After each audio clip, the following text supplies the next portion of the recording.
Bonjour à tous, Pascal de la chaîne Juristique.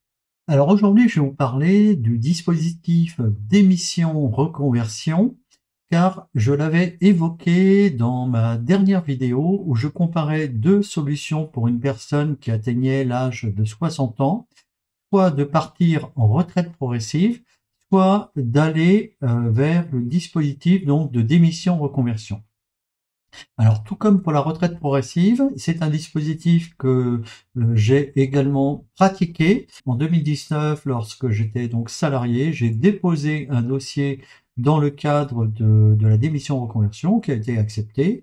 Et donc, ce qui m'a permis de quitter mon poste de salarié pour aller vers le métier de chef d'entreprise. Alors, je vais vous présenter donc ce dispositif et comme d'habitude, dans la description de la vidéo, vous avez un lien du site juristique.org et qui contient donc tous les documents auxquels je fais référence dans cette vidéo.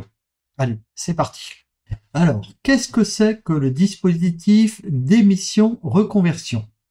Alors, le dispositif d'émission reconversion est issu d'une promesse du candidat Emmanuel Macron et qui permet de démissionner tout en percevant les allocations chômage de France Travail pour soit créer une entreprise ou reprendre une entreprise ou alors suivre une formation de reconversion professionnelle.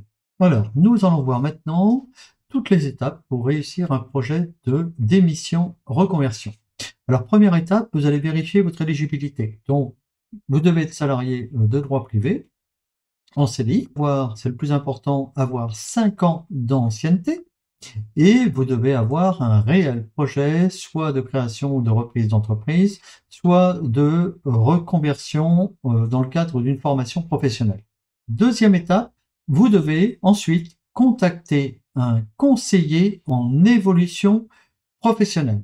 Alors, pour les cadres, ça sera généralement l'APEC, et pour les autres salariés, vous allez trouver toute une liste d'organismes habilités sur le site officiel de la démission reconversion.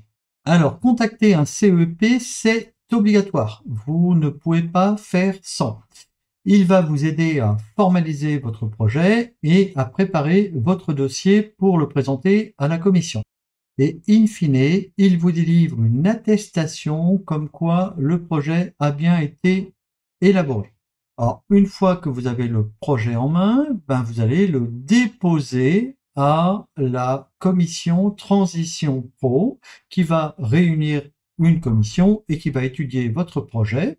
Et si elle le juge satisfaisant, elle va vous délivrer une attestation de caractère réel et sérieux qui sera valable 6 mois. Quatrième étape, quand vous avez cette attestation et pas avant, vous pouvez remettre votre démission à votre employeur.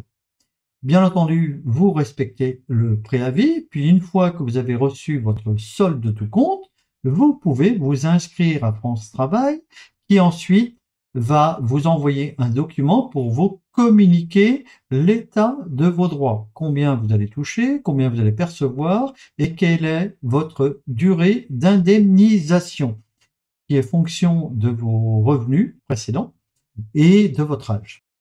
Sixième étape, vous allez pouvoir mettre en œuvre votre projet et vous allez bénéficier pendant ce temps des allocations chômage. Alors, les points essentiels dans ce dispositif, c'est le point de la construction du projet. Pour ma part, ça a duré 1 mois, peut-être 2 mois, où il a fallu élaborer donc un document Word qui devait faire 35 pages et qui a été validé donc par le CEP.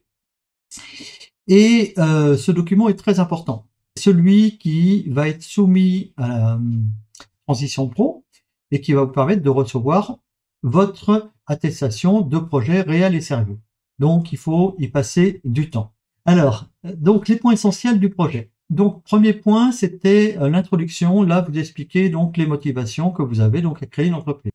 Deuxième point, c'est le parcours professionnel que vous avez, donc vous racontez votre expérience et en quoi votre expérience va vous permettre de créer cette entreprise. Alors j'avais mis en troisième point donc les éléments juridiques sur lesquels je vais revenir, qui sont vraiment très importants. Donc, vous allez expliquer donc le choix de votre structure, l'actionnariat et les capitaux que vous allez apporter. Alors ensuite, le business plan, tout ce qui est environnement économique, marché, vous expliquez le projet d'entreprise et les difficultés que vous allez rencontrer, comment se porte la concurrence, comment l'état du marché, est-ce que vous avez fait une étude de marché, les éventuels partenariats que vous allez avoir, en tout cas vous en aurez au moins deux, la banque et puis l'expert comptable, du moins si vous avez une création de société, ainsi que tous les partenaires commerciaux avec lesquels vous allez travailler. Alors il faut faire également aussi un budget, idéalement donc sur plusieurs années, pour ma part c'était sur 3 ans, ainsi qu'un prévisionnel de trésorerie. Alors le budget, c'est les rentrées, les sorties et le bénéfice. Le prévisionnel de trésorerie, c'est l'argent qui rentre et qui sort. Par exemple, les investissements, si vous avez des gros investissements à faire en machine au début de votre projet, vous allez avoir une sortie en trésorerie très importante.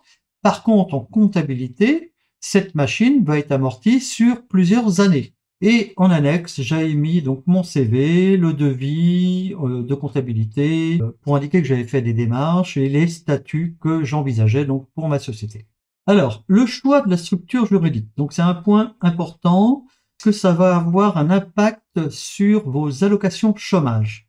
Alors, si on prend une société de type SAS ou SASU, qui sont des sociétés donc avec l'impôt société, ça veut dire que vous n'allez pas percevoir de revenus directement, mais c'est votre société qui va percevoir donc les revenus et vous allez donc pouvoir conserver la trésorerie de votre entreprise et percevoir donc 100% des allocations chômage auxquelles vous avez droit. Alors que si vous avez un statut d'auto-entrepreneur, vos droits chômage vont être confondus avec les revenus que vous allez percevoir de votre entreprise.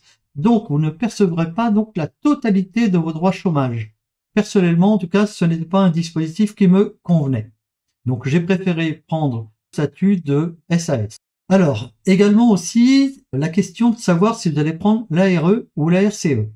L'ARE, vous allez percevoir vos indemnités chômage tous les mois, donc c'est ce que j'ai choisi. Ça correspond à plutôt une société de type SAS ou SASU, ou même SARL. Hein. Et la RCE, là vous allez avoir une aide en capital au moment de la création de votre entreprise. C'est-à-dire que vous n'allez pas percevoir vos indemnités chômage, mais vous allez percevoir une aide en capital qui va vous permettre de faire un apport à votre société.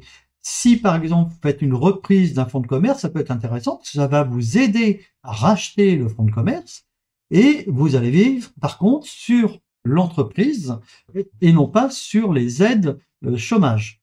Ça peut être intéressant si vous rachetez par exemple une entreprise de pizza, vous allez acheter le fonds de commerce et ensuite après c'est les ventes de pizza qui vont vous permettre de vous rémunérer.